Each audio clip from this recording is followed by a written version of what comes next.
संसद से पारित नागरिकता संशोधन कानून यानी सीएए के विरोध के नाम पर हुए विरोध प्रदर्शन और उसके बाद हुए दिल्ली दंगों ने इस महानगर के जनमानस को हिलाकर रख दिया। जानकारों का मानना है कि दंगे एक सुनियोजित साजिश थे। वरिष्ठ टीवी पत्रकार मनोज वर्मा और वरिष्ठ अधिवक्ता संदीप महापात्रा ने इन दंगों के पीछे की कहानी को समझने की कोशिश की है। दोनों की नई किताब anatomy of A planned right का विमोचन दिल्ली के कॉन्स्टिट्यूशन क्लब में किया गया। सिक्किम हाईकोर्ट के पूर्व मुख्य न्यायाधीश जस्टिस प्रमोद कोहली और दिल्ली हाईकोर्ट के पूर्व न्यायाधीश एमसी गर्ग ने पुस्तक का विमोचन किया। जस्टिस कोहली ने कहा कि जम्मू कश्मीर का होने के नाते वे दंगों को बखूबी पहचानते हैं। उन्होंने दंगा पीड़ितों की सुनाई गई आप बीती के बारे में भी बताया। दिल्ली हाईकोर्ट के पूर्व न्यायाधीश जस्टिस एमसी गर्ग ने कहा कि वे दिल्ली दंगा पीड़ितों की लड़ाई लड़ेंगे। कार्यक्रम में वरिष्ठ अधिवक्ता मोनिका अरोड़ा ने कहा कि जैसे दिल्ली दंगे भड़काए गए, उसी तरह इस वर्ष कृषि कानूनों को लेकर किसानों को भड़काया जा रहा है। उन्होंने दावा किया कि पर्यावरण कार्यकर्ता ग्रेटा थनबर्ग की टूलकिट बाहर नहीं आई होती तो स्थिति तनावपूर्ण हो सकती थी। दंगा भड़का 23 से 25 तक दंगा भड़का। इस बार भी the planning was the same. इस बार भी आप देखिए validly pass law by the parliament. कौन लॉ बनाएगा? डेमोक्रेटिकली इलेक्टेड गवर्नमेंट पार्लियामेंट के थ्रू लॉ बनाएगी। उसने लॉ बनाया, फार्म लॉज बनाए। हाँ, आप स्टूडेंट्स हैं, सिटीजन्स हैं, हम लोग लॉयर्स हैं, everybody can debate laws are good और laws are bad. We like the law, we may be against the law, so I'm not on that. मैं ये कह रही हूँ एक लॉ बन गया है, उसको अपोज करना है। आप पार्लियामेंट में कर सकते हो, आप सुप्रीम कोर्ट में जा सकते हो, आप सेमिनार कर सकते हो, जैसे हम लोग आज सेमिनार कर रहे हैं, पर आप सड़कों को जाम नहीं कर सकते। आप पुलिस को पत्थर, तलवार, लाठियां, गोलियां नहीं मार सकते कि पुलिस को खाई में कूदने के लिए विवश होना पड़े। देखा आपने लाल किले की वो फोटोग्राफ्स? आप लाल किले पे तिरंगा झंडा साइड पर करके कोई और झंडा नहीं लगा सकते। We are governed by rule of law according to the constitution. कई तथ्य इस ओर इशारा करते हैं कि दिल्ली दंगों के पीछे एक अंतर्राष्ट्रीय साजिश थी। किताब के लेखक ने दंगों से पहले की स्थिति की पड़ताल की और घटनाओं के बिंदुओं को मिलाने की कोशिश की। साथ ही संसद में पारित कानून का जिस तरह अलोकतांत्रिक ढंग से विरोध, हिंसा की गई, उसे लेकर भी तथ्यों का खुलासा लेखक ने किया है। करीब 450 पन्नों की एक किताब है। मैं कहूंगा ये दस्तावेज है पूरा। ये उन साजिशों का दस्तावेज है जो इस देश को तोड़ने के लिए रची गई। इसलिए ये पुस्तक अपने में बहुत अहम हो जाती है। मेरा मानना यह है कि यह सामान्य दंगा नहीं था, ये हिंदू मुस्लिम दंगा नहीं था। इसमें हिंदू समाज को टारगेट करने की भावना रही होगी, लेकिन खतरा इससे आगे बढ़कर दिखाई देता है। और वो खतरा जो दिखाई देता है पहली नजर में, वो दिखता है देश के विखंडन का। देश को कैसे तोड़ा जाए, कैसे देश को सिविल वार में झोंका जाए। तो पहला जो मैं इसका कोण देखता हूं, वो डिस्ट्रक्टिव कोण देखता हूं देश के विखंडन का। इसलिए मैं इसे सामान्य दंगा नहीं मानता। और यह पुस्तक भी इस बात को साबित करती है, यह दंगा नहीं था, देश के खिलाफ सीधी सीधी साजिश थी ये। और इस साजिश में अगर मैं शुरुआत करूं दिसंबर से, इसमें आप पाएंगे जो छात्र संगठन हैं, खासतौर से जामिया मिलिया के, जेएनयू के, जिन्हें बनाया इसलिए गया था कि यहां से अच्छे स्टूडेंट्स निकलेंगे, अच्छे नौजवान निकलेंगे जो अपने देश के विकास में महत्वपूर्ण भूमिका निभाएंगे। यहां पर जो टीचर्स एसोसिएशन होगी, वो अपने छात्रों को, अपने बच्चों को स्कूल के ऐसी शिक्षा देगी जो अपने देश के, समाज के विकास में योगदान देंगे। लेकिन बात चाहे alumni association of Jamia Millia की इस्लामिया की जाए, या ऑल इंडिया स्टूडेंट एसोसिएशन की जाए, कैंपस फ्रंट ऑफ इंडिया की जाए, ऐसे तमाम संगठनों की एक लंबी सूची है। 1 दर्जन से ज्यादा ऐसे संगठन हैं जिन्होंने स्टूडेंट्स के नाम पर नकाब लगा रखा था, खेल कुछ और खेल रहे थे। कुछ विश्लेषकों का मानना है कि 2019 में हुए लोकसभा परिणामों के नतीजे भी दिल्ली में हिंसक प्रदर्शनों का कारण हो सकते हैं।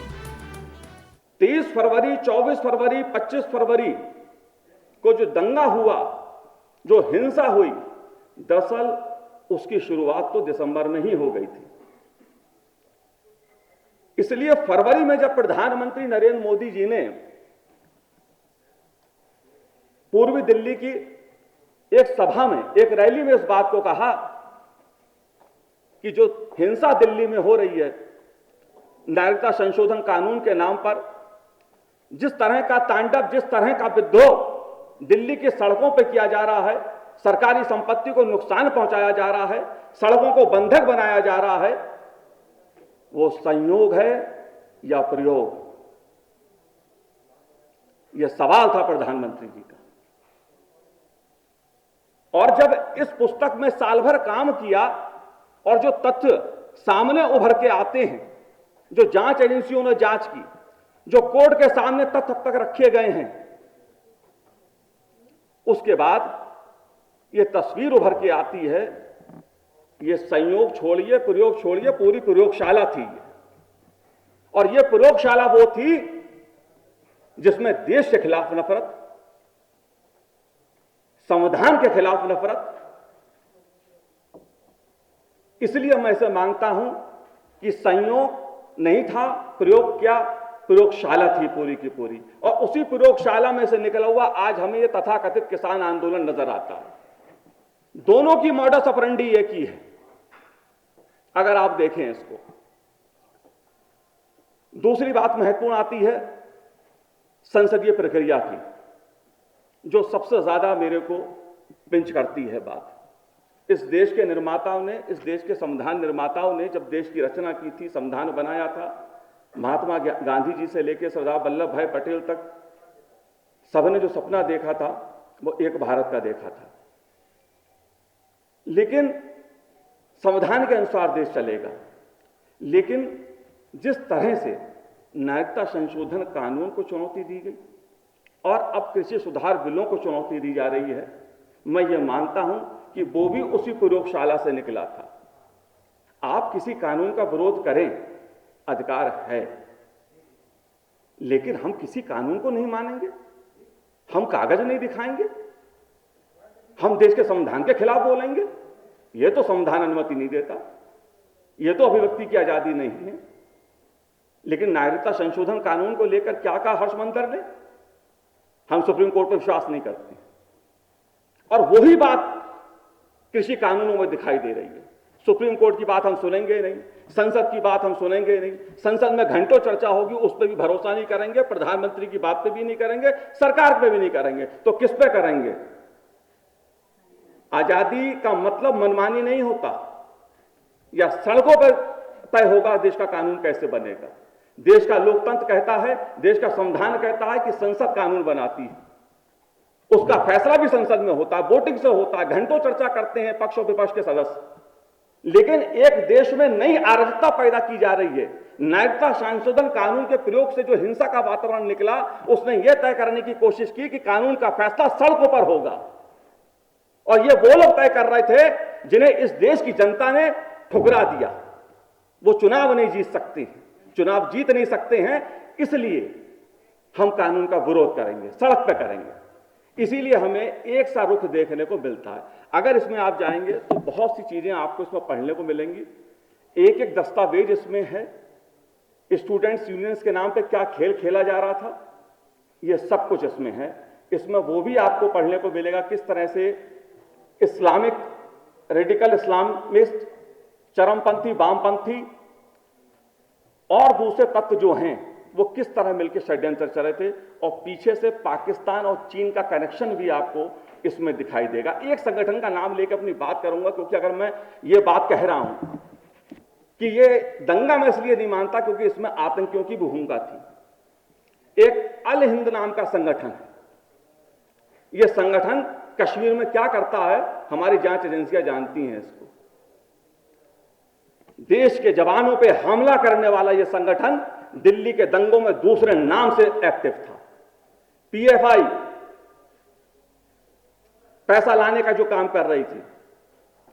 इसलिए मैं यह कहता हूं कि यह पुस्तक अपने आप में साजिशों के दस्तावेज है, उसका यह भांडाफोड़ करती है। पुस्तक के दूसरे लेखक वरिष्ठ अधिवक्ता संदीप महापात्रा ने बताया कि सीएए को लेकर 150 पिटीशन दाखिल किया जाना कोई संयोग नहीं है और ऐसा करने के पीछे कोई योजना काम कर रही थी ताकि उस समय कानून को प्रभावित किया जा सके। खास तौर पर या आमतौर पर जब हम भारतवर्ष में दंगे की बात करते हैं, कहीं ना कहीं ये हमारे मन में बैठी होती है या कहीं ना कहीं तथ्यों के आधार पे ये प्रमाणित होती है कि दंगे जो होते हैं एक स्पॉन्टेनियस रिएक्शन होता है।